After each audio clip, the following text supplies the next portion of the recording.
Terumá, la Haftará que acabó de leer el hermano Juan Montoya, y toda la información de esta semana tiene que ver con la construcción de la casa. La terumá, la ofrenda que el Eterno pidió, era para construir su casa, el lugar de habitación donde él anhelaba morar en medio de su pueblo. Y como propósito de la enseñanza, necesidad de la enseñanza, es que nosotros hablemos de la misma construcción de la casa sin perder la perspectiva de lo que Dios quiere hacer en la vida de nosotros. Nosotros como pueblo hemos construido un ministerio y nos hemos ido enfocando a través de la construcción del ministerio llamado Esperanza, Misión, Casa de Israel. Para los que no saben, EMC quiere decir Esperanza, Misión, Casa de Israel. Sino que como es un nombre tan largo, EMC es la sigla que nos permite el banco, ahí para que usted gire rapidito, EMC. Y hemos construido ese ministerio. ¿Cómo lo hemos construido? Pues el Padre nos ha permitido entender que como celebramos es el mandamiento de Dios, Shabbat, y no el mandamiento de Constantino, el domingo, pues entonces nos hemos ubicado en templos que ya estaban hechos, en congregaciones que tienen el sábado completamente libre, porque el día de ellos es el domingo. Pues para nosotros fue una bendición poder hacerlo. Pero ¿qué sucede con una situación de esas? Que estamos restringidos, que no tenemos como esa capacidad y esa libertad de avanzar.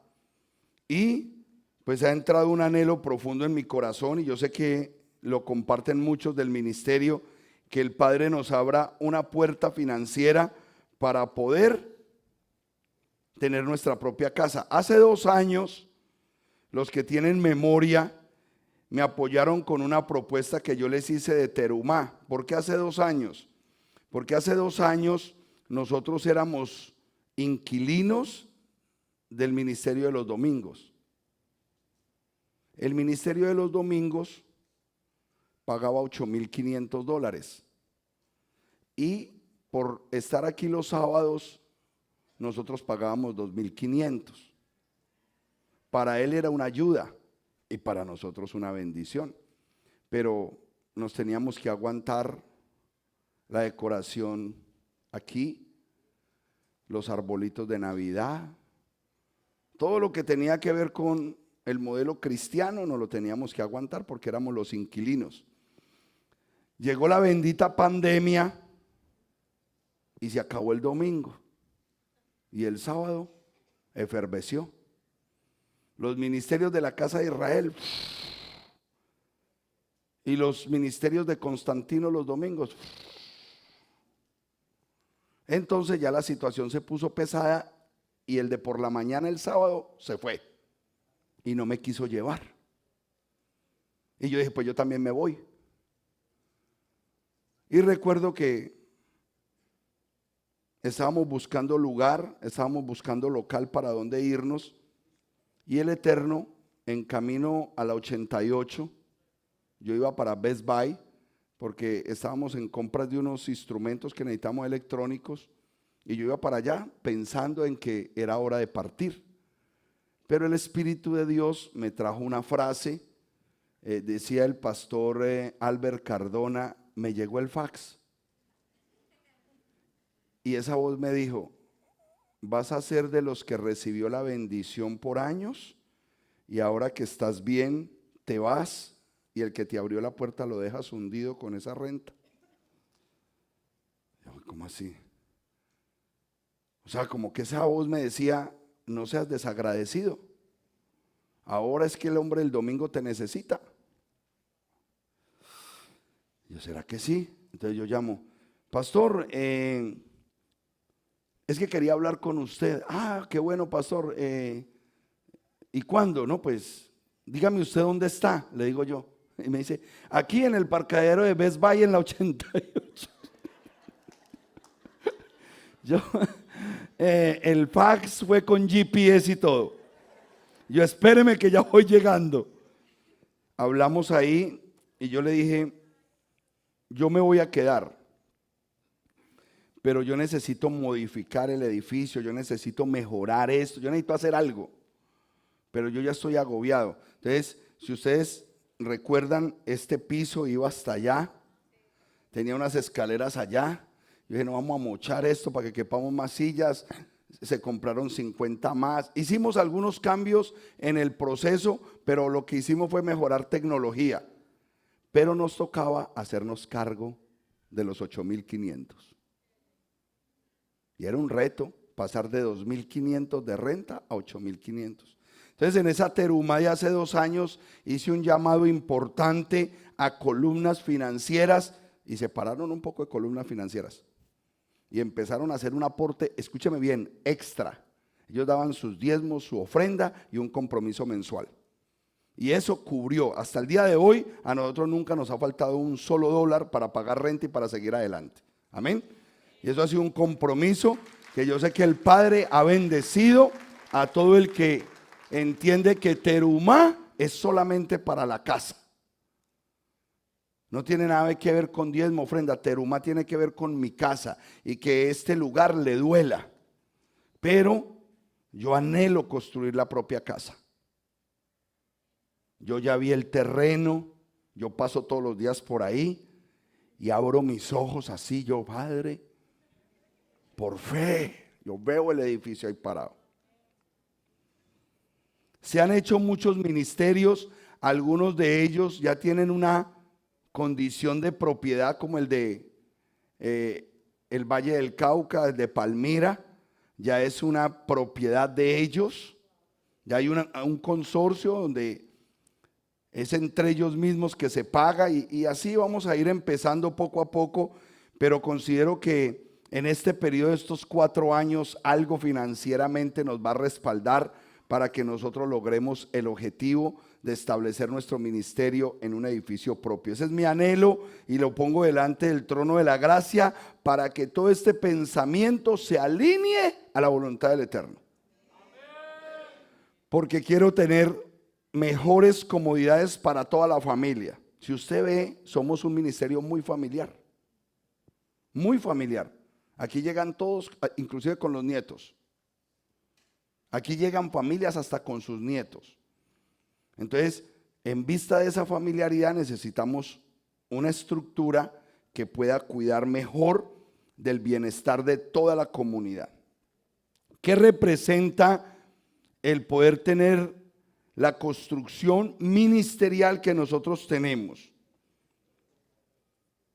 Tenemos una tarea y a nosotros no nos ha agobiado que no tengamos algo propio físico, porque el llamado es evangelístico. ¿Y qué nos ha permitido el Eterno? Como tarea, recoger el remanente de la casa de Israel que está disperso. ¿Y cómo lo recogemos? A través del evangelio completo. El evangelio de aquellos que tienen la certeza que Yeshua en el madero nos abrió la puerta para tener identidad israelita y con ello la libertad de guardar los mandamientos de Dios. Esa es la gran diferencia con nosotros. Cada personita que se está congregando con nosotros por las últimas semanas, que de pronto ha visitado otros modelos ministeriales, otro tipo de congregaciones, la gran diferencia es que aquí vivimos bajo el concepto de Apocalipsis 14:12. Y esta es la perseverancia de los santos, de los que guardamos los mandamientos de Dios y mantenemos la fe en Yeshua. Ese es el principio. Y como ese versículo, hay muchos otros versículos que reafirman la doble postura, la doble porción, la doble porción del Espíritu. Ser obedientes y predicar a Yeshua como el Salvador. Pero hay que ser obedientes. ¿Pero obedientes a qué? Hombre, a los mandamientos. Y no dejar la palabra obediencia en obediencia. Somos obedientes. ¿A qué? No es que ya no tomamos, no es que ya no fumamos, no es que ya no somos chismosas. Eso no. Esa es la obediencia. No, no. Hay unos mandamientos específicos del Creador que el pueblo del Eterno los debe conocer y que cada uno de nosotros lo debemos guardar. Amén. ¿Para qué se hace todo este proceso de llamar al remanente? Amados, nosotros estamos construyendo la casa de Israel. No hablemos del concepto físico como tal, porque el concepto físico es una comodidad más que le podemos pedir al Eterno. Si hay muchos ministerios cómodos con tremendos edificios, pues nosotros, ¿por qué no? Pero aquí el objetivo es construir la casa de Israel. Así se llama, la casa de Israel. Y usted la ha leído en todo el concepto profético, la casa de Israel. Y para construir la casa de Israel, primero la parachá nos habla acerca de una ofrenda para construir el Mizcán. Se recogió una ofrenda que cuando la estudiamos profundamente no era del pueblo. El Padre se la otorgó antes de salir de la esclavitud para que se usara en el Mizcán. El Mizcán es el tabernáculo que se hizo en el desierto. Esa fue la primera casa elaborada por orden del Eterno y con las manos del pueblo. Y para ello se necesitaba una ofrenda, se conocía como terumá. La Haftará que acabó de leer el hermano Juan Montoya nos habla ahora de la otra casa. ¿Cuál casa? El Beit Hamikdash, la casa de la presencia, el templo de Salomón, lo que debía estar allá en el monte Moriah y que no está, sino que ahí es una mezquita. Pero en ese lugar estaba el poderoso y grandioso templo de Salomón. Una casa que, sumada a la sabiduría que Dios le dio a ese hombre, volvió a Israel la potencia mundial. Todas las naciones tenían que ir a Israel a conocer a Salomón y al templo. De lo colosal, especial, bonito, magno, era riquísimo en oro, en plata, en decoración. Y encima pues le dan al rey sabiduría. ¿Qué hacía ese movimiento? Enriquecerlos más. Enriquecerlos más. Porque cada vez que llegaban a ver a Salomón tenían que llegar con su baúl lleno de presentes, porque si no allá no entraban. Llegaban allá con su buena ofrenda, porque si no, no conocían ni al rey ni al templo. Entonces, la segunda construcción de esta parachá está ahí. En el primer libro de los Reyes, capítulo 6, que lo leyó el hermano, pero quiero enfocarme específicamente en unas palabras que son relevantes para el día de hoy.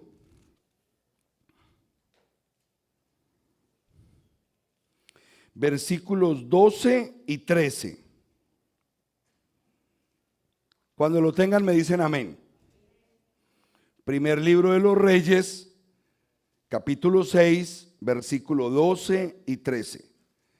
En cuanto a la casa que tú estás edificando, oído que aquí hay una característica, por eso yo siento en mi corazón la certeza de que nosotros vamos a tener esa casa aquí en Miami. Por este versículo, por estas palabras.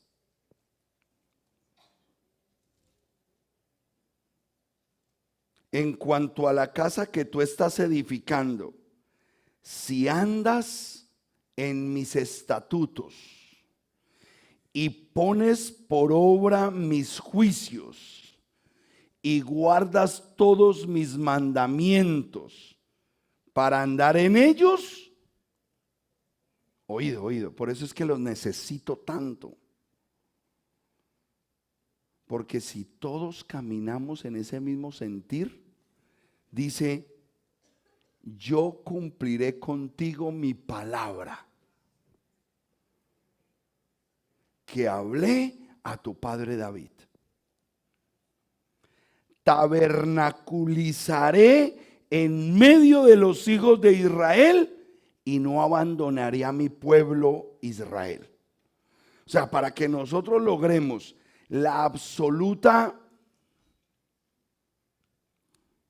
dedicación, no, la palabra es que Dios esté al pendiente de cada detalle de nosotros, es que todos nosotros tengamos el anhelo de obedecer todo lo que está escrito en este libro. Claro, cuando yo hablo todo lo que está escrito en el libro, todos los mandamientos que aquí afuera en la dispersión podemos guardar. Nosotros no podemos guardar algunos mandamientos que no aplican hoy, pero hay mandamientos muy fáciles de guardar. Y yo he llegado a casas de hermanos que llevan tiempo con nosotros y ni la mezuzá la tienen. La mezuzá, no, ellos piensan que de pronto eso es muy judío. No, la mezuzá es un mandamiento, usted lo puede tener, eso debe estar en la puerta. Y yo he llegado y yo me hago el bobo. No, me ponen a guardar chava y afuera no hay mezuzá.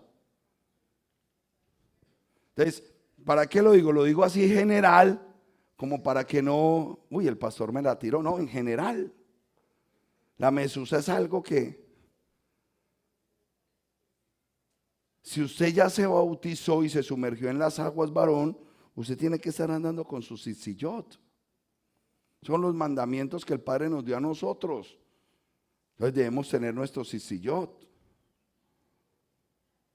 Son cosas que son simples, pero que a nivel de pueblo, de casa, hombre, se nota.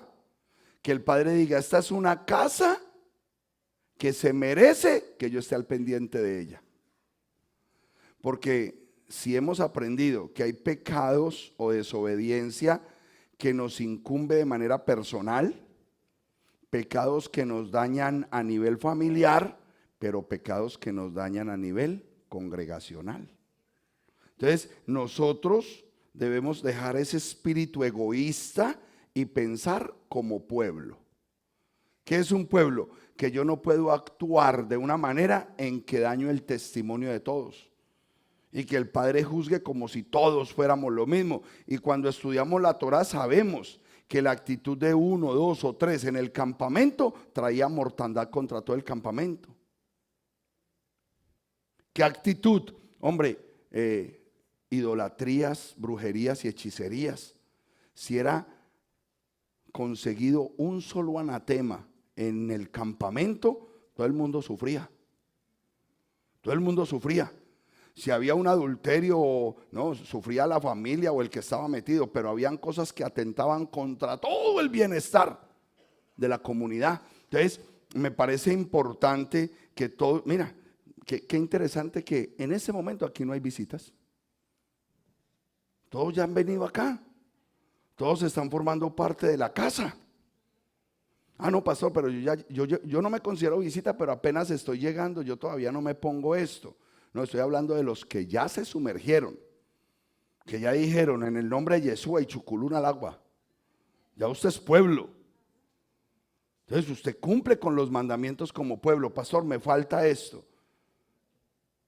Pastor, ¿por qué no me da una visitica en la casa y le pasa una revistica todo lo que tenemos, a ver qué hay anatema? Porque usted puede tener en su casa anatemas. Cosas que uno le dice, amado, eso no es bueno.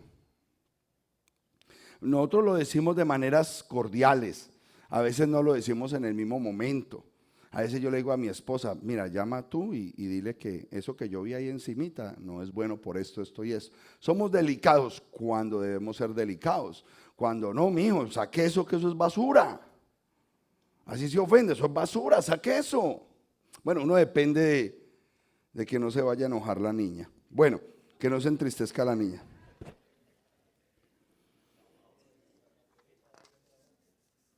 Entonces, miren lo tremendo. Uno. El Mizcán que se hizo en el desierto. 2. La casa que se hizo en el monte Moriah.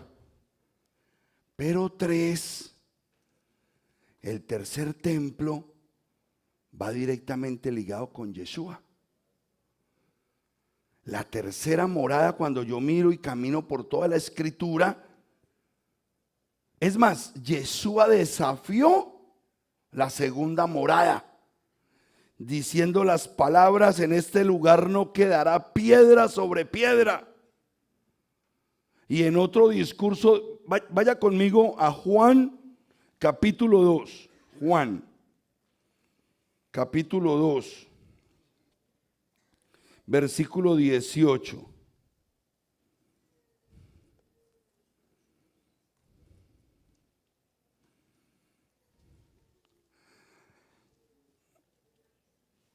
Desde el versículo número 13, pues había una situación y unas circunstancias allí acerca de desorden en la casa, venta de ofrendas maltrechas.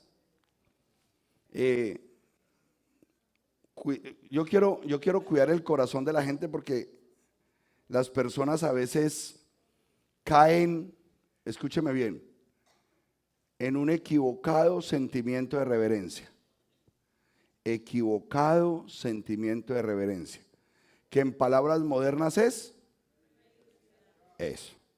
En la antigüedad se decía, y todavía en grandes libros de espiritualidad de la Torá se dice equívoco sentimiento de reverencia, pero usted lo conoce como espíritu de religiosidad, una cosa religiosa que se nos mete.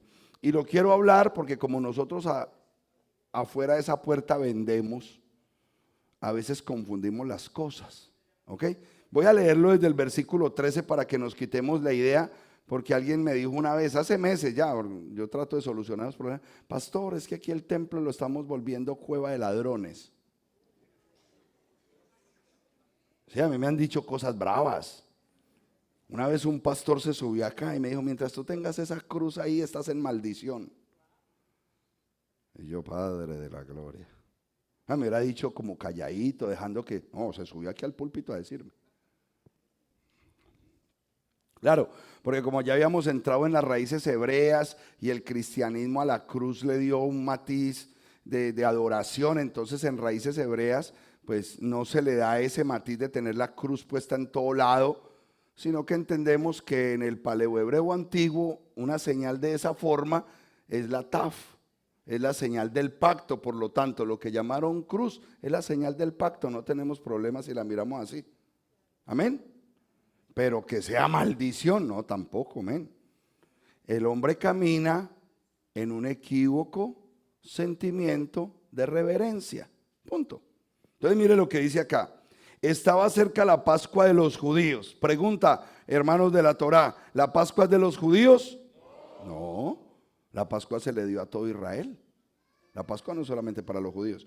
Pero como en ese momento solamente habían judíos y la literatura era para los judíos y se llevaba 600 años enseñándole a los judíos, pues le hablaban solamente a los judíos. Pero ahora usted, ajeno al tiempo y mirando históricamente lo que está pasando, usted sabe que la Pascua era para las 12 tribus de Israel.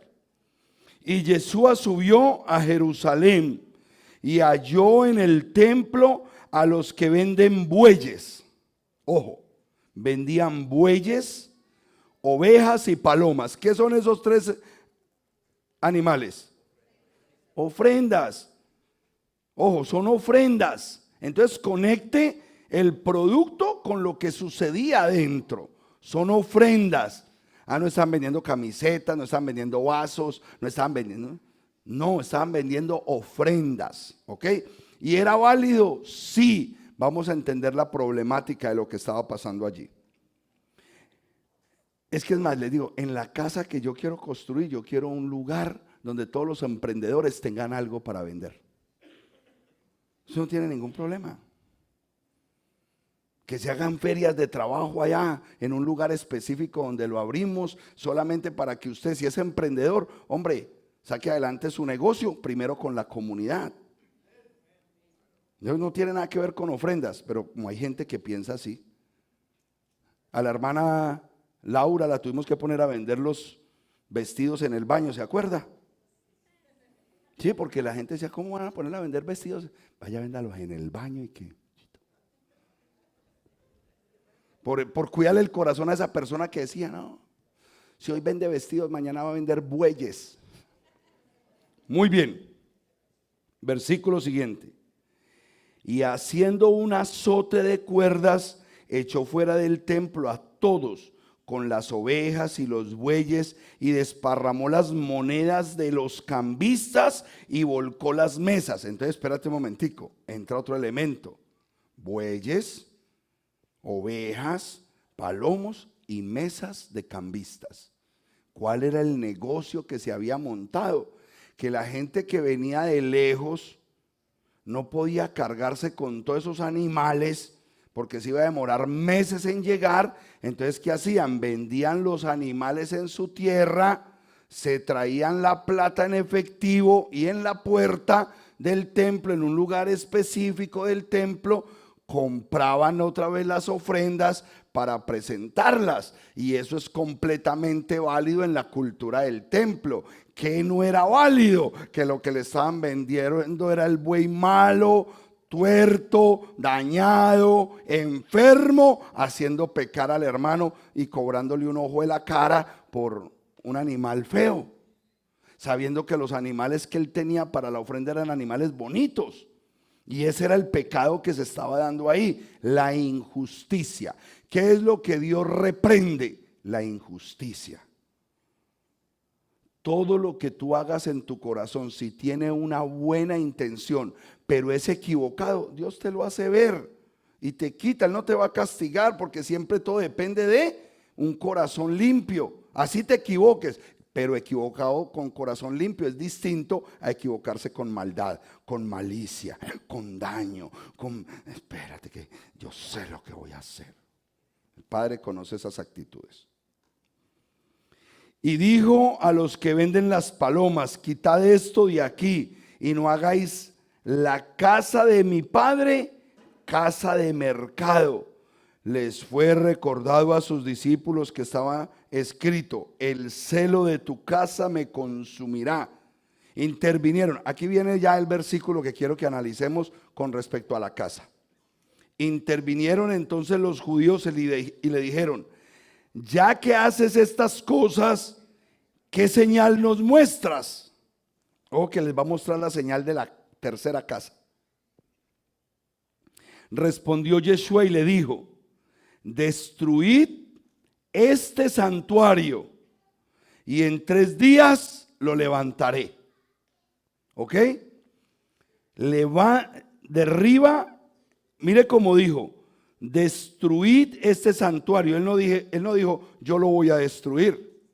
Él no dijo eso, porque por allá en otros versículos, acuérdense que lo acusaron de eso, que él dijo que él iba a destruir el templo y que en 3 días él no dijo eso. Él dijo: destruyan el templo y en 3 días lo levantaré. Mire lo que dice el versículo siguiente. Dijeron entonces los judíos: durante 46 años fue edificado este santuario y tú lo levantarás en 3 días. Pero él hablaba del santuario de su cuerpo. El tercer templo. El tercer templo. ¿Quién? Yeshua, el Mesías de Israel. Él estaba hablando de que él se convertiría en el santuario de su pueblo, que se convertiría en la casa donde su pueblo se encontraría para adorar, exaltar y glorificarle. Y esto es importante entenderlo, porque de acuerdo a la fe que nosotros tenemos en Yeshua, es la dirección de proyección que nosotros tenemos. Vivir en Yeshua, actuar en Yeshua. Y por eso decimos que lo que hacemos ahorita no lo hacemos en nuestras propias fuerzas, sino que Yeshua en mí lo está haciendo. Hay algo más que se confirma en este concepto que les quiero presentar de la tercera edificación, como si ese principio que dice la Torá, que 2 o 3 son los testigos, 2 o 3. Recuerden que cuando Moshe fue a construir el Mizcán, ¿qué se le mostró a él en el monte? El diseño celestial. Por eso él le decía a los artesanos, esto se va a hacer así, así y así. Pero cuidado que debe tener esta curva y esta. ¿Por qué? Porque a él se le mostró en el monte el diseño. ¿Cuál diseño? Diseño celestial. Todo lo que nosotros hacemos en esta tierra solamente es provisional, un modelo, una idea de lo que ha de venir y manifestarse, que está en el cielo, en los Shamaín, que descenderá. Nosotros por el momento estamos ajustando el plan para que se manifieste lo verdadero, lo eterno, lo que está en el cielo. Hacemos un trabajo aquí, lo empezó a hacer Moisés y hasta el día de hoy se sigue edificando la casa esperando que baje del cielo la verdadera casa. O sea, la casa ya en este tiempo no la hacen los hombres. En este tiempo nosotros nos unimos como familia esperando que del cielo baje la casa. Bueno, yo te voy a decir esto es más bravo que la cábala. Porque si la cábala es misticismo, pues nosotros estamos en el umbral del misticismo más bravo. Porque nosotros estamos esperando que descienda una ciudad de oro y cuadrada como un cubo. Una locura. Una locura. Ahí se cruzan los cables de uno, porque, por ejemplo, la adoración de nuestros primos es a un cubo. ¿Y nosotros qué estamos esperando? Que pasa que el cubo de ellos es negro y el de nosotros es dorado. Tendríamos que sentarnos a analizar tantas cosas que a veces criticamos y realmente lo que está viviéndose es palabras parcializadas. Otro caso donde se da ese testimonio en 3 conceptos es en cuanto a la misma Torá. Pero todo siempre confluye en Yeshua.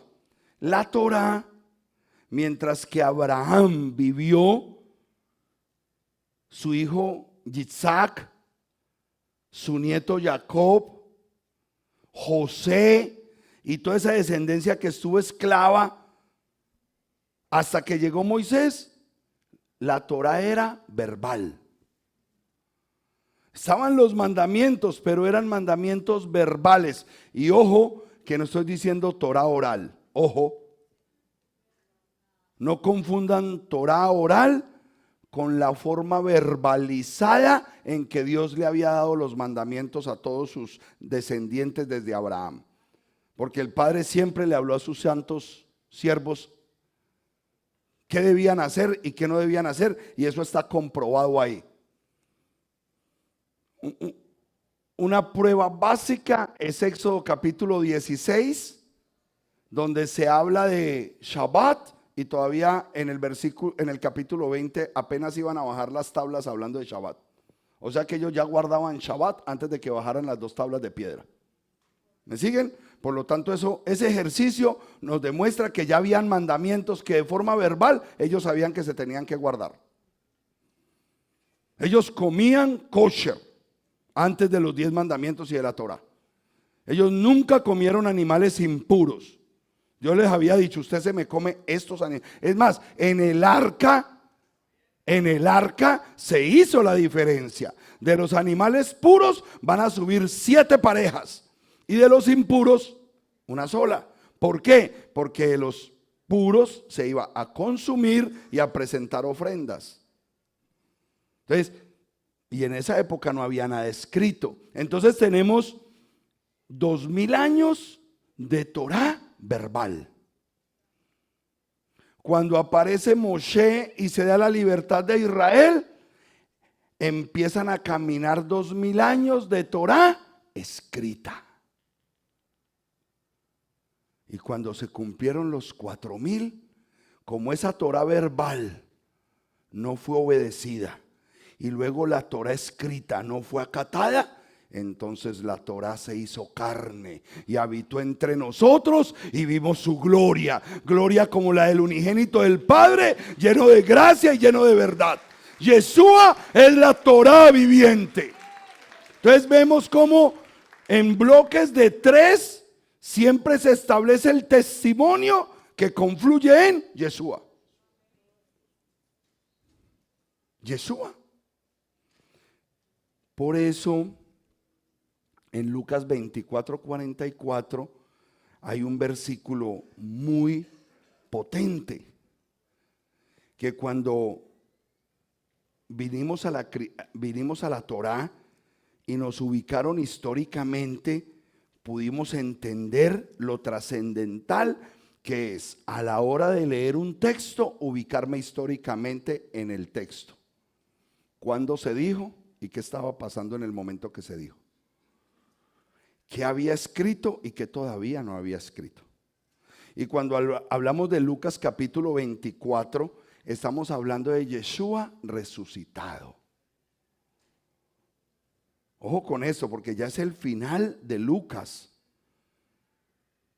Estamos hablando de un Yeshua que resucitó de entre los muertos y que empezó a compartir con los discípulos unas enseñanzas, una experiencia y un testimonio que ratificaba lo que él era, lo que él había venido a hacer, y los encomendaba en la misión que tenían de ir a buscar el remanente para que volviera a levantarse la casa de Israel. La casa de Israel fue dispersa por los 4 rincones de la tierra. ¿Y para qué una casa si la familia está dispersa? ¿Cuál es el orden? Reunir a los dispersos para manifestar la casa.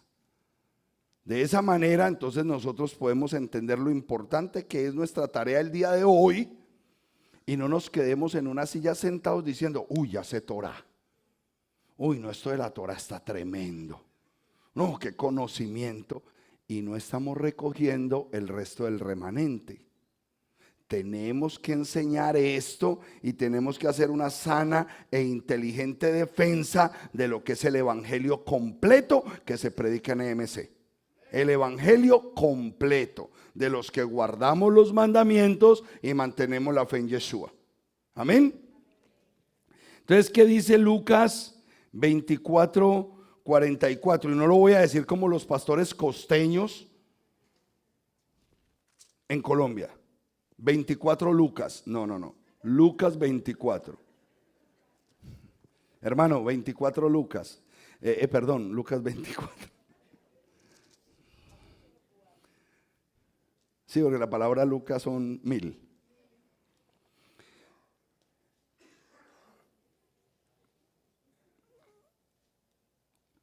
Dice el versículo, y les dijo, estas son mis palabras que les hablé estando aún con vosotros, que tenían que ser cumplidas todas las cosas escritas acerca de mí en la ley de Moisés, en los profetas y en los salmos.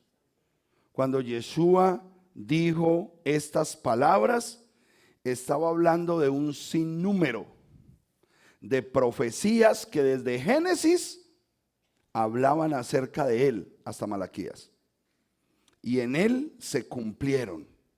¿Y por qué era importante establecer este principio de cumplimiento? Por la confirmación que estamos dando de que Yeshua es la manifestación en carne del cumplimiento de la Torá y los profetas.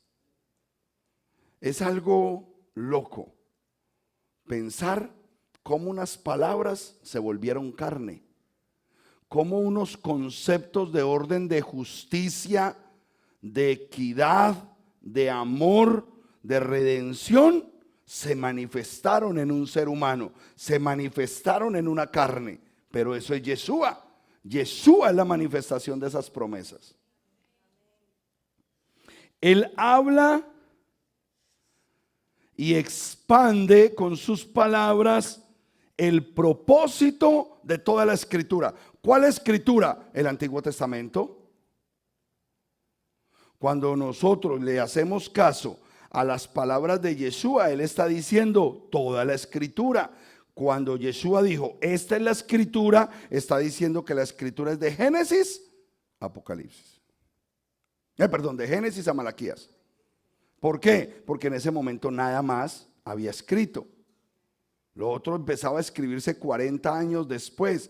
Todo lo que yo estoy leyendo es un recordatorio asertivo, porque quiero que sepa que el Nuevo Testamento no tiene errores. Todo lo que está escrito en el Nuevo Testamento, claro que tiene su incidencia y respaldo espiritual, y también es inspiración divina, pero no la misma inspiración del Antiguo Testamento. La inspiración en el Antiguo Testamento es inmediata.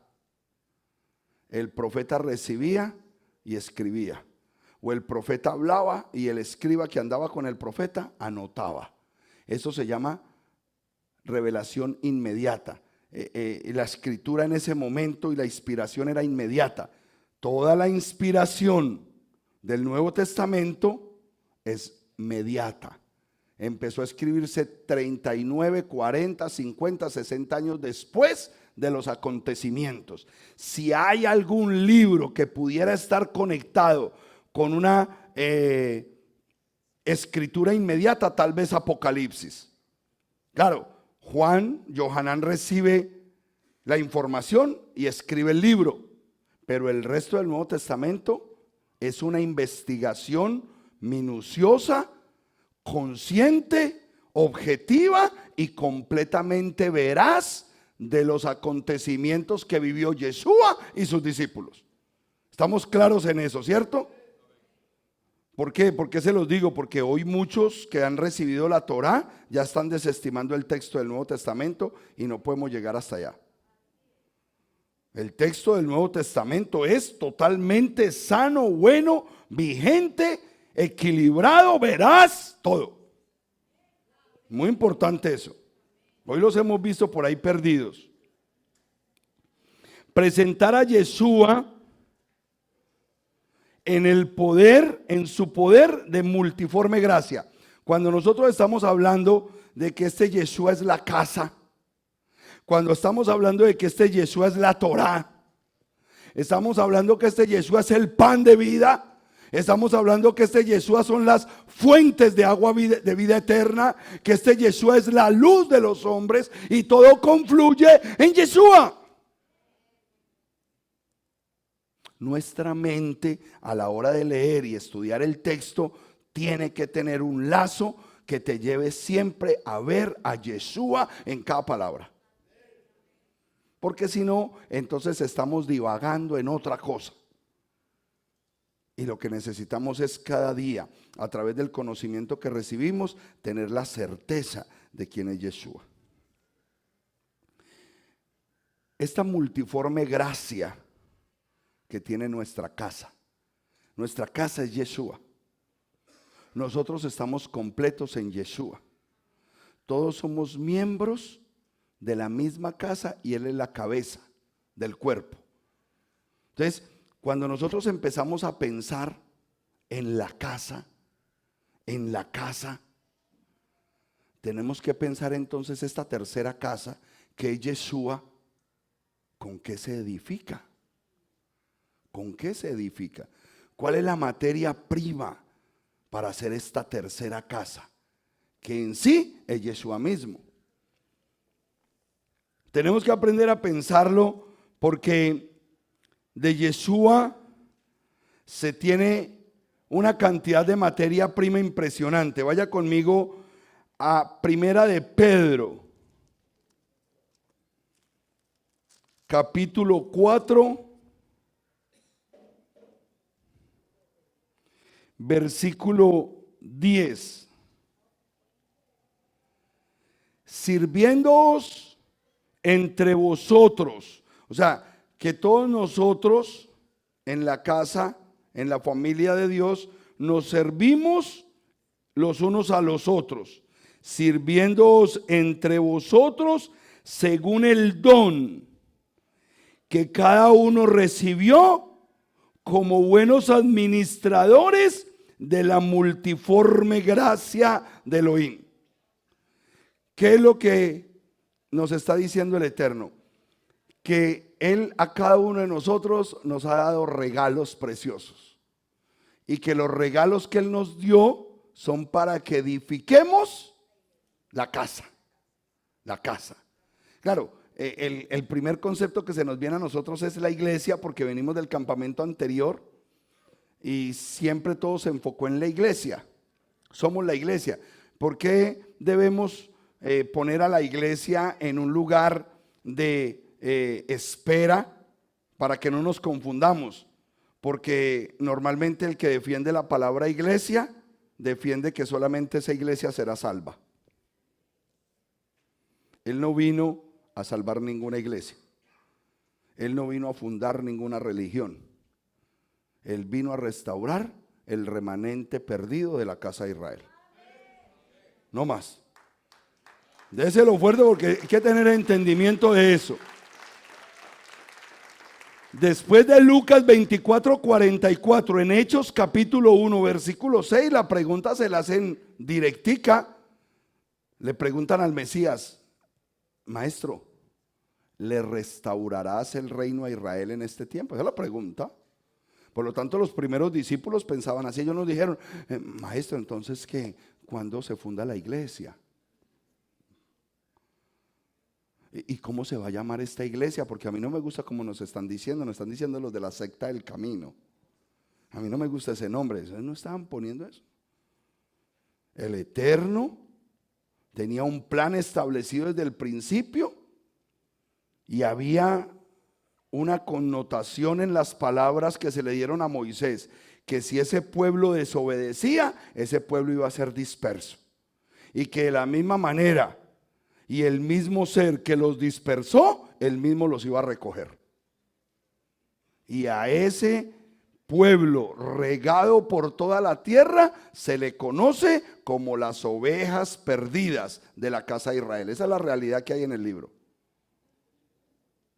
Ahí no nos debe importar si usted es de Asher, si usted es de Judá, si usted es de Efraín, si usted es de Manasés, si usted es de Leví. Eso no nos debe interesar ahora. Eso no nos debe interesar. Nos debe interesar que el Padre está recogiendo a todos los dispersos de la casa de Israel. Y que después de que Él haga ese propósito de recogerlos, va a venir el Mesías. Yo no estoy de acuerdo y yo pues les pido perdón si ustedes no comparten mi opinión.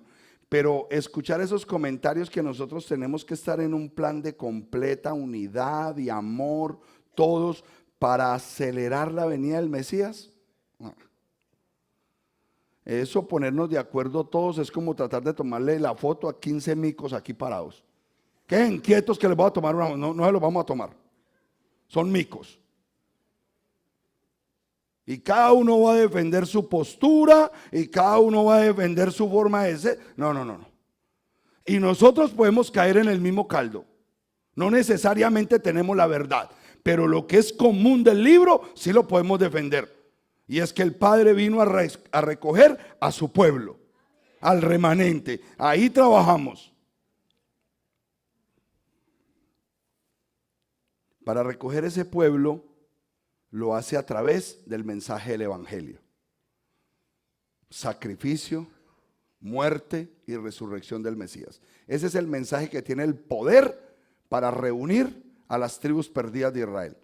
No a Judá, porque esa tribu no está perdida. Ella tiene el camino de los mandamientos. La casa de Israel no tiene los mandamientos. Por eso cuando vamos a Jeremías capítulo 31, vemos que cuando expresa las palabras, vamos, porque es que yo les cuento a ustedes y ustedes dicen, sí, no, vamos, Jeremías 31, ¿qué? Les veo la carita y yo digo, este no me cree. Y recuerden que Jeremías 31 es muy utilizado por el campamento cristiano para hablarnos del cambio y conversión de nosotros, porque se nos quitó el corazón de carne, de piedra, y se nos dio un corazón de carne, un espíritu nuevo, ¿cierto? Por lo tanto, lo que les voy a leer no es como una de esas profecías poco usadas, olvidadas, no, es una profecía constante de lo que significa la conversión. Dice el versículo 31. He aquí vienen días, dice Yud-Hei Vah-Hei. Este pasaje usted lo debe tener marcado y sabérselo, porque si usted va a ir a recoger el remanente de la casa de Israel, usted le tiene que leer estas palabras, para que usted le dé identidad al llamado que usted le está haciendo de parte del Eterno, porque no es su llamado, es el llamado de parte del Eterno. Entonces dice, he aquí vienen días, dice Yud-Hei Vah-Hei, en los cuales haré un nuevo pacto. Ojo con el nuevo pacto, que como tal, eso no se debió haber traducido de esa manera. La forma correcta es, yo renovaré mi pacto. Es un pacto renovado. Rabino Manuel, usted tiene sus contratos de trabajo, ¿cierto? O sea, usted le trabaja a ciertas compañías y ya hay un contrato por tanto tiempo, ¿cierto? El hermano Manuel tiene una compañía de exterminación de plagas. Por eso vamos a hacer el video ahorita, para matar todas esas plagas.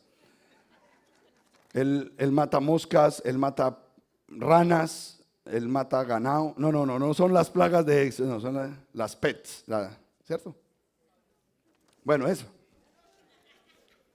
Él hace un contrato y dice, yo te voy a fumigar 3 veces al mes y voy a echar estos fungicidas para este tipo de animales, que son los que comúnmente se presentan. Él hace ese contrato y lo firma el cliente y él. Pero resulta que en el transcurso de los años se le metió un bicho nuevo y se le está comiendo la estructura o la mercancía, y llama a Manuel y le dice, Manuel, mira este animal. Y me dice, no, pero ese no está en el contrato. Tendría que renovarte el contrato y meterte una cláusula nueva para traerte un producto nuevo y ver qué días te fumigo, porque resulta que ese veneno no puede estar revuelto ni con eso tiene un poco de cosas químicas que, un lío. Él solamente, no, esto no se puede hacer así, se tiene que hacer así. Entonces, ¿qué hace? Renueva el contrato para seguir matándole las 3 plagas anteriores y ahorita una 4ª plaga. Y no, bueno, entonces yo le mato a esta plaga y las otras 3 ya me olvido. No. Y ese es el error en que cayó el cristianismo al utilizar la palabra nuevo pacto y al utilizar las palabras de hebreo, que cuando dice que cuando viene algo nuevo, lo viejo caduca. Pensamiento occidental, pensamiento no funciona en hebreo así. ¿Qué funciona en hebreo? La renovación, el mejoramiento, la reestructuración, pero lo anterior queda igual. Ahora lo vamos a hacer así. Ahora lo vamos a hacer de esta forma. Y ese modelo de pensamiento, el cristianismo no sé en qué momento lo perdió, y entonces lo único que tienen en su retórica y en su teología es anular la Torá, cancelar los mandamientos y aumentar la desobediencia del pueblo de Dios. Alegando ser sabios, se volvieron necios. Y no sé por qué no entienden la palabra anomía. La tradujeron como hacer el mal.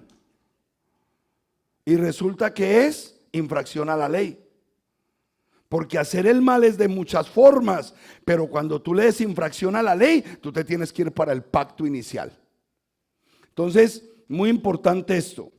He aquí vienen días, dice Yud-Hei Vah-Hei, en los que haré una renovación del pacto. Renovaré mi pacto con la casa de Israel y con la casa de Judá. Está hablando de las 2 casas.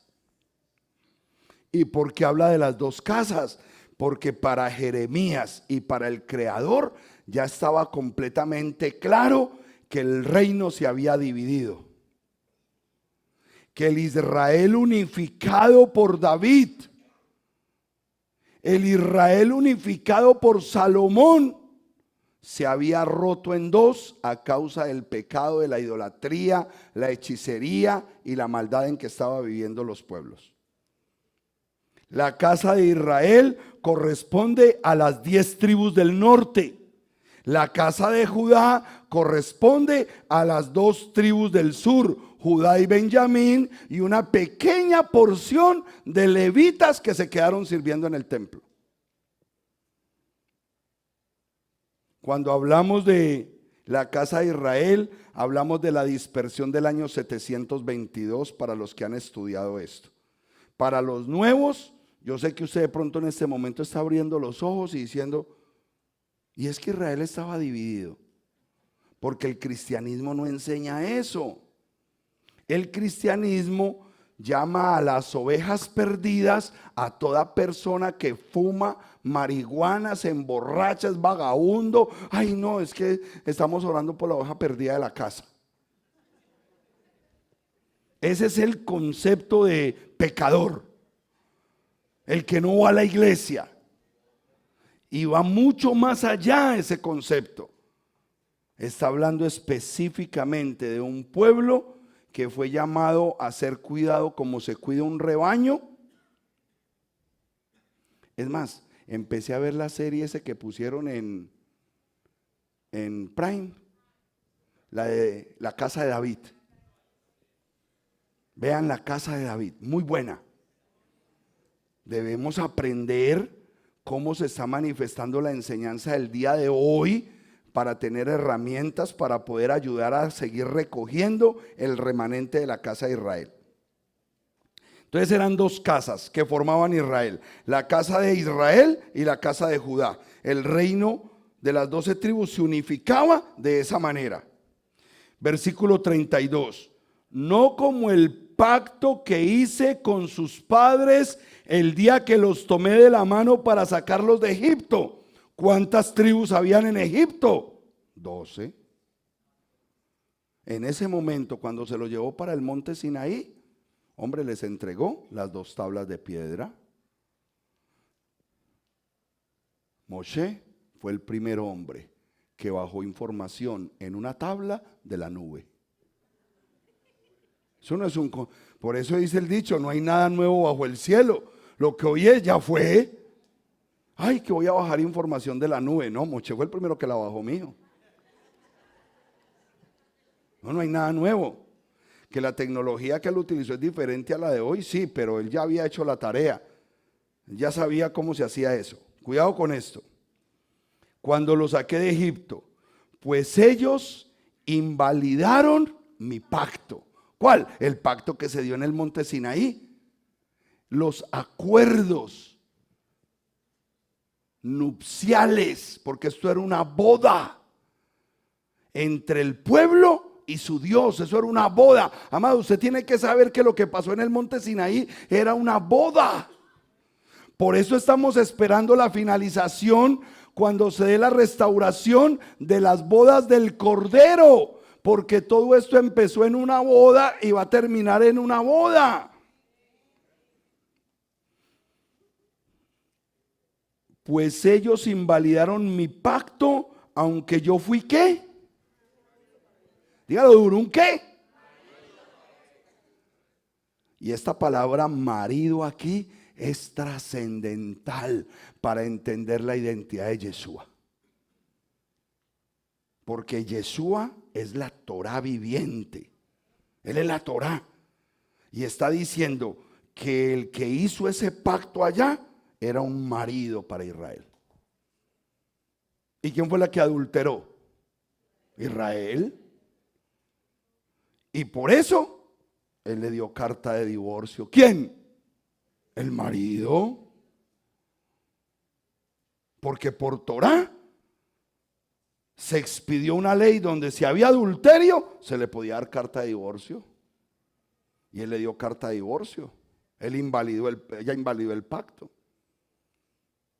¿Ella se podía volver a casar? No, pero tuvo 5 maridos. que fue lo que Yeshua le expresó a la mujer samaritana en alegoría a lo que había vivido la casa de Israel, de marido en marido, o sea, de cultura en cultura, adoptando los dioses y la cultura que se le presentara. Esa charla que tuvo Yeshua en ese pozo con la mujer samaritana resume la infidelidad de Israel hasta que vino el marido, no el hijo del marido. Porque la Torá no dice que cuando se le muera el hijo mayor al marido, entonces ella se puede casar. ¿Quién es el que se tiene que morir para que ella se pueda volver a casar? El marido. Fundamental es Torá. Entonces el marido vino y murió por ella. La liberó y dejó el testimonio de muerto 1, 2 y 3 días. Que sepan que quedé bien muerto. Usted dirá, no, pero es que Dios no puede morir. Lo que pasa es que el mismo pensamiento que tú tienes de muerte en este concepto se lo estás queriendo aplicar al ser espiritual que habita en luz inaccesible y no funciona. Porque Él no es un hombre, no es un ser humano, es una fuerza, es un espíritu. No le apliques lo de los humanos al que ha existido por toda la eternidad. No trates de explicarte ahí, no va a funcionar. Él se metió, dice el pastor Obadía. Ese pastor Obadía, no sé qué le da Mayra de comida, pero el muchacho me dijo, pastor, lo que pasa es que el Mesías en su primera venida es el Elohim vestido con vestido sacerdotal. Para poder venir a hacer el Kipur, la redención, se tenía que vestir de sacerdote. Pero el que esperamos viene vestido de rey y a gobernar con vara de hierro. Malaquías 5:2 expresa con toda claridad que las salidas del Eterno son múltiples desde los principios de los días de la eternidad. Él sale como Él quiere. Él ha salido de muchas formas, de muchas. Y aquí en este punto dice que el que ejecutó esa separación fue el marido. Aunque yo fui un marido para ellos, dice Yud-Hei Vah-Hei. Pero este es el pacto que concertaré con la casa de Israel y con la casa de Judá. ¿Sí? No están leyendo, por eso es que los engañan. Israel no más, Yo puedo leer aquí usted. Amén. Ahí no dice eso, amén. Y este es el pacto que concertaré con la casa de Israel después de aquellos días. Dice Yud-Hei Vah-Hei, ya no aparece la casa de Judá. ¿Y por qué no aparece la casa de Judá? Por la descripción siguiente. Porque la casa de Judá no necesita la frase que llega en este momento cuando dice: les daré mi ley en su mente y la escribiré en su corazón, y yo seré para ellos por Elohim y ellos serán para mí por pueblo. Eso no lo necesita Judá, porque Judá la tiene muy bien grabada aquí y muy bien grabada aquí. El nivel de ética con que la manejen no es nuestro problema. Nosotros no tenemos que juzgarlos a ellos si la manejan bien o no. Es lo que el Padre les dio y lo que les toca guardar y cuidar hasta que Él venga y se les revele. Déjelos quietos.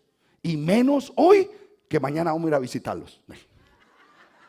Que no vayan a dar cuenta que yo estoy aquí. Los tratamos bien para que lleguemos allá bien. Bueno.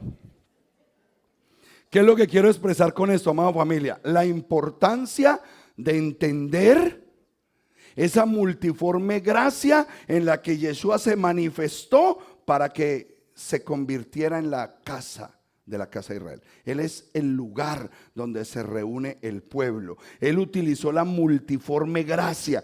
¿Qué es esa multiforme gracia? Una sabiduría que usted no puede entender, una sabiduría que yo no puedo entender. Él solamente nos da miguitas de esa sabiduría para nosotros tratar de conectar. Mire cómo dice Romanos capítulo 11 de manera tan poderosa. acerca de Él.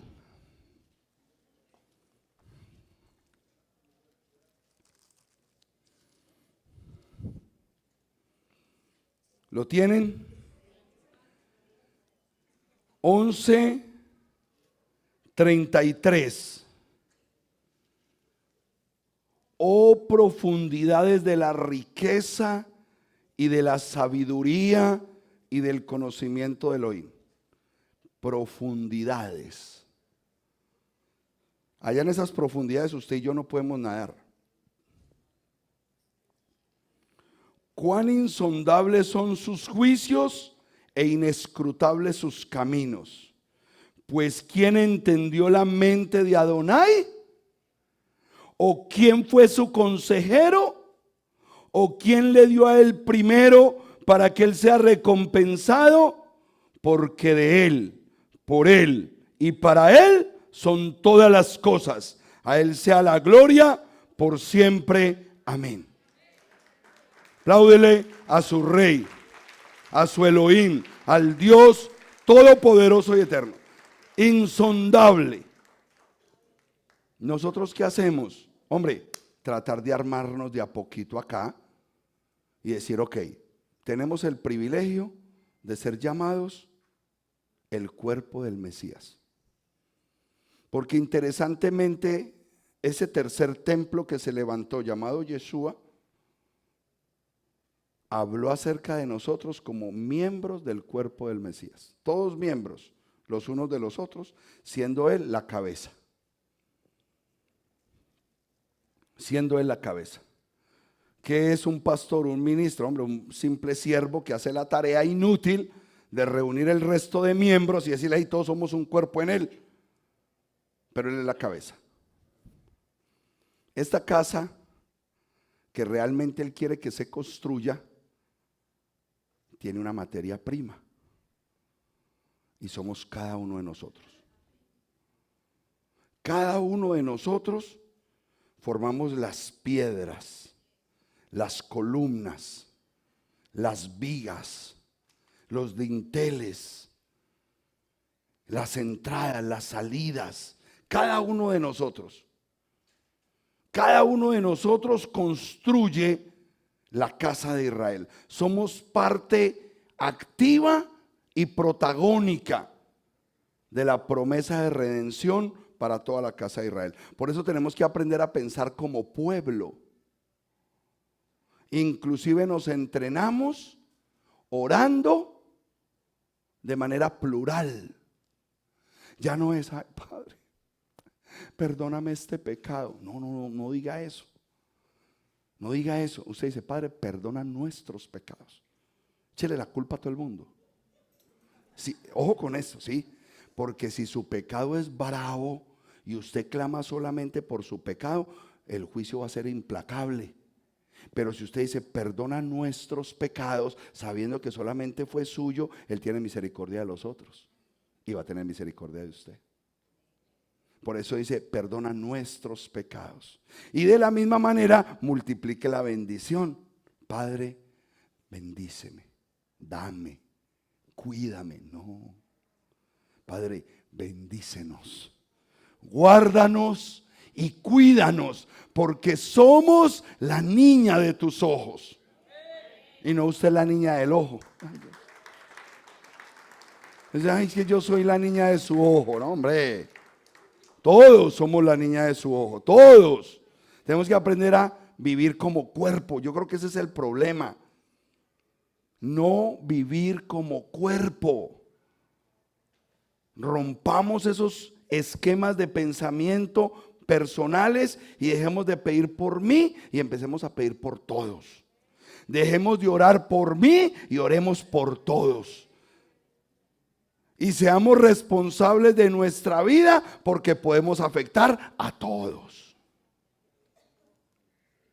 Porque esa parte sí es esencial en el plan y en el propósito del Eterno. Cuando nosotros pensamos de esa manera, nosotros somos la materia prima de la casa.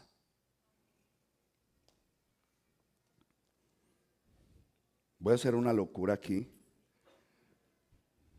Vayan a Ezequiel capítulo 43. Ezequiel. Eso no estaba aquí, pero ya me dio la idea. Acabo de recibir un fax. Ezequiel. Porque, Ezequiel 43, porque si somos la materia prima de la casa, mire cómo debemos fluir.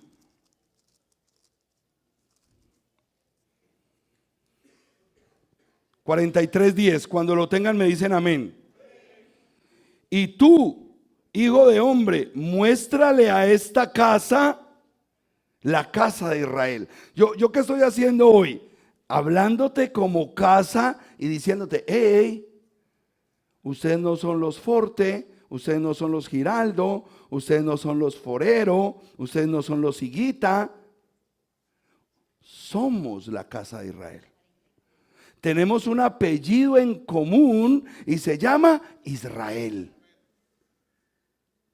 Somos algo más grande de lo que nosotros creemos que somos. Entonces dice la palabra, y tú, hijo de hombre, muéstrale a esta casa, la casa de Israel, para que se avergüencen de sus iniquidades y para que midan con exactitud el diseño y se avergüencen de todo lo que han hecho. Hazles entender la forma de la casa. Entonces, ¿de qué nos avergonzamos? De nuestra desobediencia. Nos avergonzamos de nuestra ignorancia. Ojo que la vergüenza específica de la que la Escritura habla siempre está relacionada con el Salmo 119, versículo 6. Si yo guardo los mandamientos de Elohim, no seré avergonzado. O sea, la vergüenza tiene que ver con la desobediencia.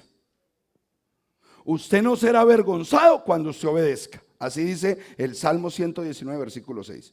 Ok, sigo acá. Hazle entender la forma de la casa, sus salidas y sus entradas, todas sus descripciones, todas sus configuraciones y todas sus leyes. Descríbela delante de sus ojos para que guarden todos sus mandamientos y los pongan por obra. Entonces por eso yo me reúno con la familia Giraldo y le digo, familia Giraldo, pilas con la alabanza, el video y la contabilidad. Familia Montoya, pilas con los servidores. Tenemos que organizar lo de los ujieres, lo del parqueo, pilas con los baños. Familia Guridi, apóyame con la familia Gómez para la bienvenida. Entonces nosotros aquí juntos como parte del cuerpo de Mashiach, esta casa, tenemos funciones. Entonces yo antes de venir, si hay una fecha especial, a todos los toquín, los chofaristas, amados, vengan bien presentados porque tenemos que hacer eso. Entonces estamos todos fluyendo como parte funcional de la casa. Y usted dirá, pastor, pero yo no estoy haciendo nada. De pronto todavía no, porque eres un mueble que está sentadito ahí esperando a ver qué lo ponemos a hacer. Pero formas parte de la casa. En su momento el Padre te pone a hacer algo. Hay unos que vienen de visita y no saben que son de la casa. ¿Ah? Está bonito todavía eso, pastor, ¿eh? Pero él sabe que es de la casa. Sino que se ha ido para ausentarse, pero es de la casa. Es de la casa de Israel, porque no son estas paredes, no es esta estructura, somos nosotros, el pueblo de Dios, la casa. Eso es importante que lo tengamos en cuenta. Y cierra la palabra diciendo, la casa sobre la cumbre del monte, todo el límite en torno suyo será santísimo. Se me vino ese fax a la mente a causa de la enseñanza, pero estaba hablando acerca de la materia prima. Nosotros la materia prima. En el capítulo 12 de Romanos 12, 4 y 5, si no estoy mal.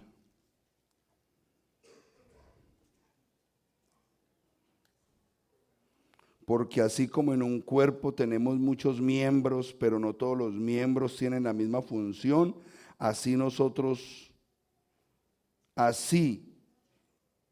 los muchos somos un cuerpo en Mashiach y cada uno miembros los unos de los otros. Entonces, este pasaje ya nos habla a nosotros de que el templo que dijo que se levantaría en 3 días, que es el templo de Mashiach, ahora se hace con piedras vivas, nosotros.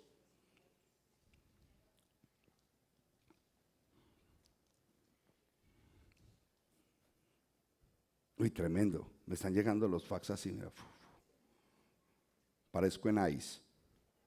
El que lo entendió, lo entendió.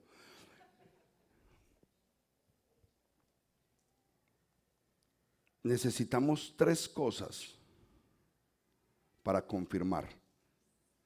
Necesitamos una acción profética para que se establezca lo real.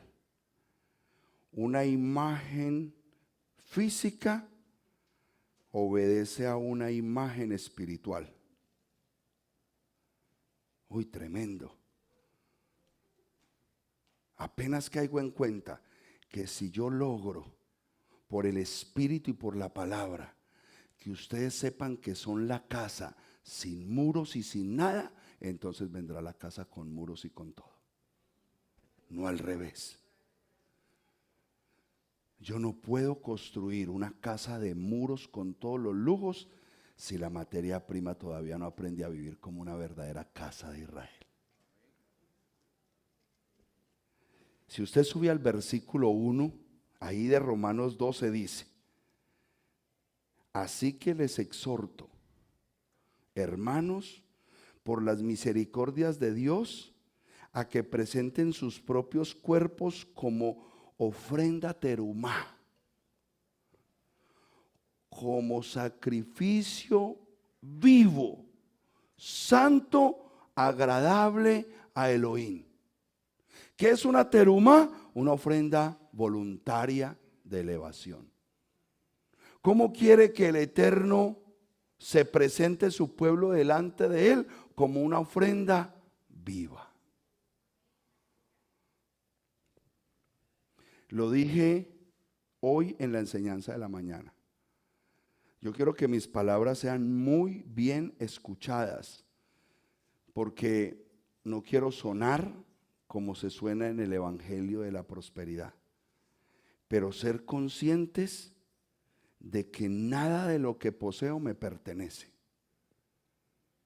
sino que yo simplemente soy equipado de la multiforme gracia de Dios para contribuir a construir la casa de Israel.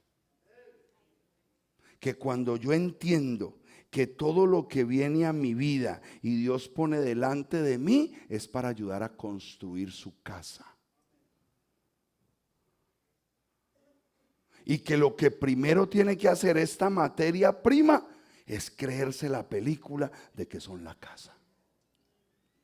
Entonces, ¿qué hacen los de la casa? Voy a poner ejemplos simples. El de la casa está pendiente de que ni un chicle se pegue debajo de la silla, porque es su silla. A él le dolió y a él le sudó.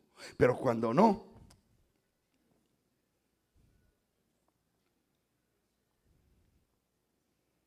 ¿dónde está el hermano? ¿Cuánto te demoraste lavando todas estas sillas? ¿Cuánto te demoraste, hijo? 18 horas silla por silla. Lávela y aspírela.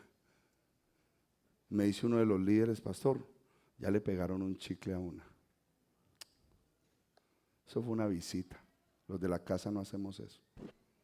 Fue una visita. De la casa no hacemos eso. El de la casa le duele la casa. El que no le duele entra y sale como entró.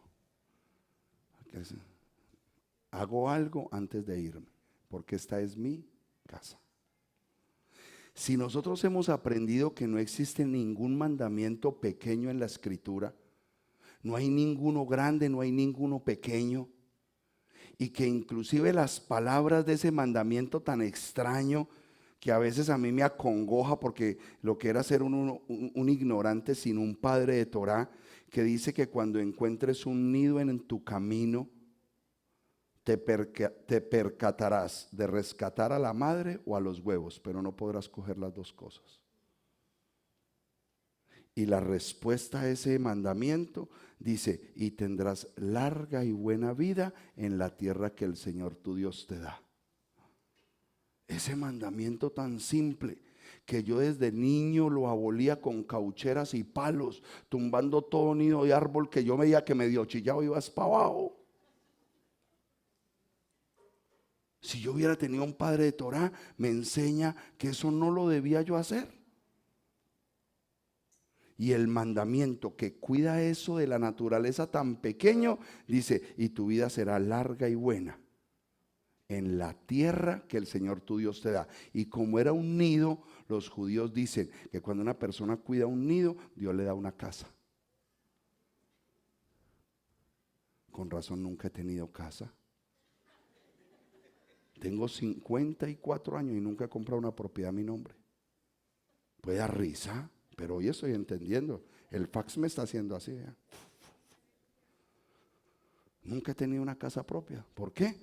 Porque nunca aprendí a respetar lo más mínimo de la naturaleza. ¿Por qué quiero una casa más grande, elegante? Mire, yo voy con mi esposa por un mall y yo veo esos malls desocupados, pero todos lujosos. Y yo digo, hombre, aquí que la gente lo único que viene es a perseguir la vanidad y estos espacios, y yo con ganas de un espacio así para predicar. Hasta que no reconozcas hasta lo último y mínimo que has hecho negativo y te arrepientas delante de tu Creador y le pidas al Padre que cambie esa forma de ser, no te voy a dar nada. Tenemos que cambiar la forma de pensar individualista. Tenemos que empezar a cuidar lo poquito que se nos dio, lo que se nos prestó por $9,000, porque ya va en 9,000 esto aquí. ¿Hay aquí algún realtor? ¿Hay aquí algún realtor? ¿Ustedes no creen alguno que sepa de propiedades que con unos 12,000 o 15,000 mensuales no podemos tener nuestro propio edificio de mortgage y estamos pagando aquí 9,000 para otro?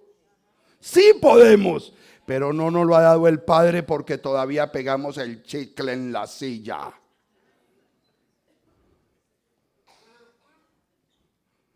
Todavía esto creemos que es un club social donde yo voy y vuelvo y salgo como. Cuando quiero voy, cuando no puedo no. Y vamos a pedir una casa. No va a pasar.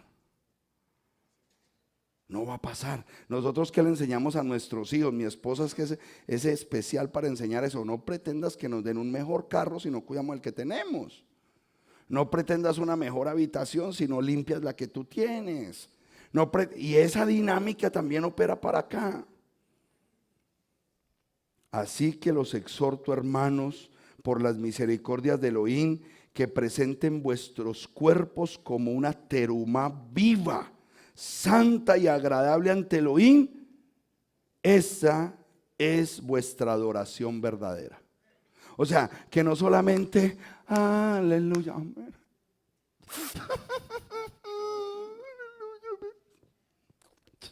Me voy. Sí, como que nos entregamos todos en adoración y nos derramamos, y la hermana con la servilletica así que, a que no le caiga el moco abajo. Pero se acabó el servicio y esto no es mío. Aquí no vivo yo. Ya me voy. ¿Por qué se demoró tanto? Usted sabe que yo he tenido que empezar a predicar cortico porque es que no vuelve. ¿Sí o no? Pastor, no tan largas, que es que yo predicar aburrido, pues sí, hasta yo no predico aburrido. ¿Por qué la tengo que recortar? Ay, para que vuelvan.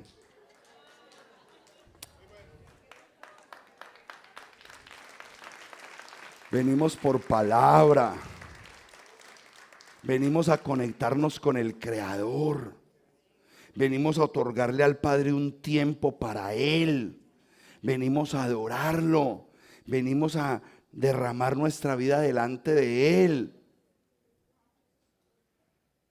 Hágase tu voluntad aquí en la tierra como es en el cielo. Afán. Tírele cosas afanadas desde ahí arriba.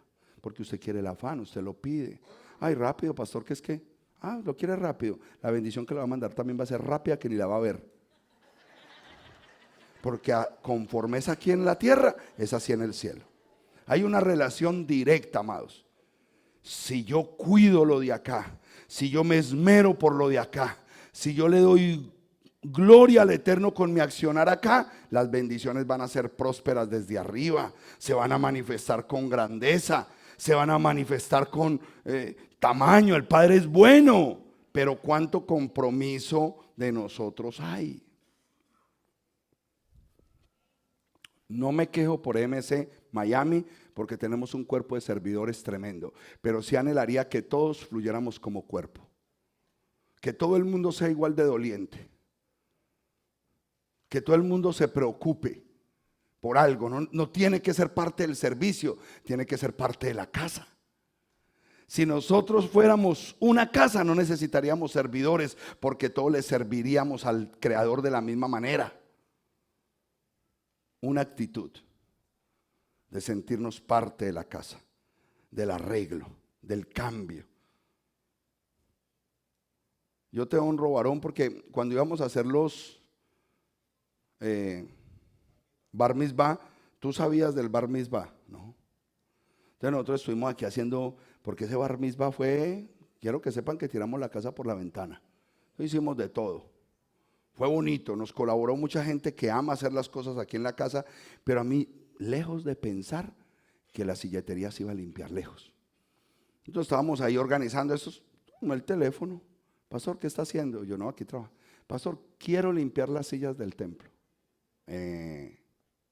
Limpiarlas, ¿cómo así? Sí, yo tengo una máquina que eso juega, echa jabón, aspira y las deja casi secas. ¿En serio? ¿Y cuánto me vale? No. Yo quiero hacer eso para mi congregación.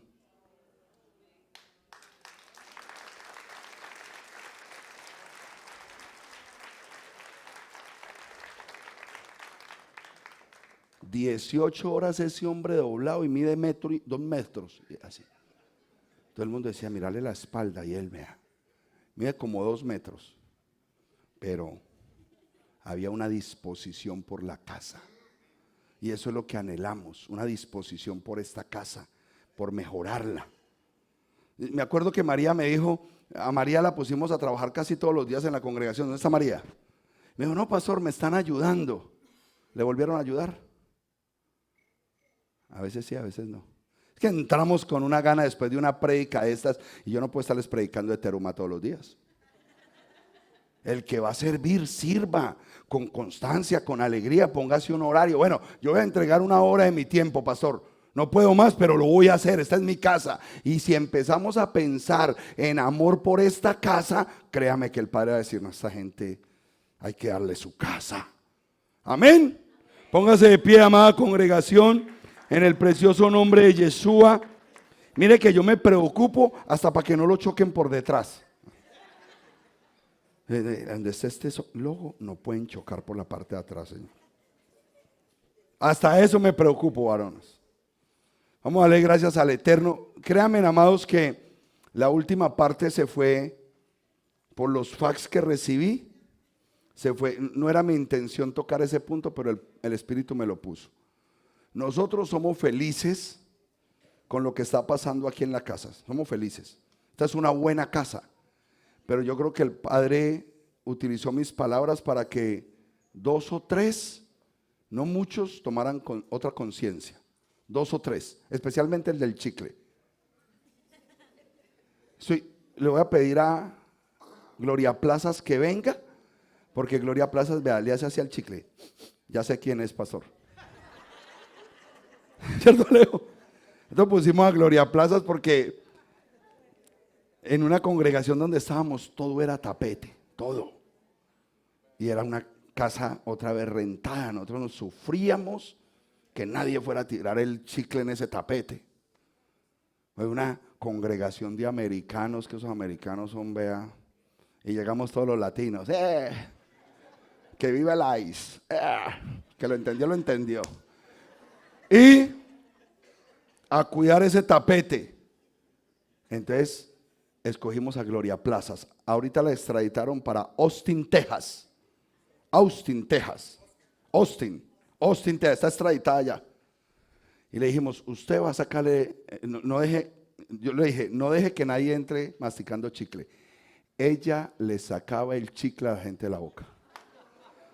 Ella, abra la boca, ponese para acá. Y en un vasito los echaba.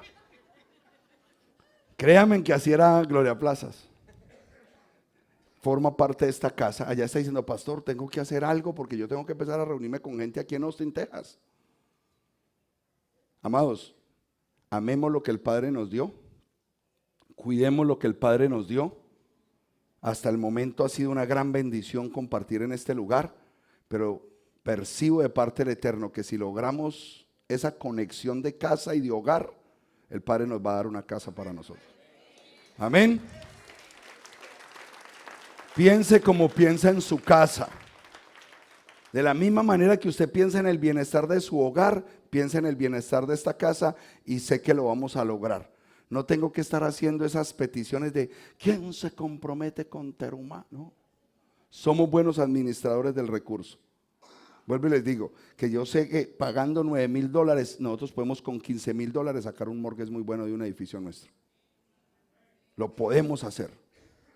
En vez de estar dejando aquí 9,000 mensual. Yo sé que viene eso pronto, pronto. Amén. Cierren sus ojos. Padre celestial y glorioso, te damos gracias en esta hora, en el precioso y poderoso nombre de Yeshua, Rey. Gracias por este día tan especial de Shabbat, de Rosh Hodesh. Hemos terminado una jornada de alineación importante y nos has permitido entender que nos invitas a alinearnos como familia. Nos invitas a que nos alineemos como hermanos de la misma casa, que cuidemos este lugar y que lo prosperemos todos juntos para lograr propósitos mayores debido a esa responsabilidad tan hermosa que nos das con la juventud, a esa responsabilidad tan hermosa que nos das con nuestros hijos, en el nombre de Yeshua. Glorifícate, Rey eterno, en el precioso y poderoso nombre de Yeshua, el Mesías de Israel. Amén y amén.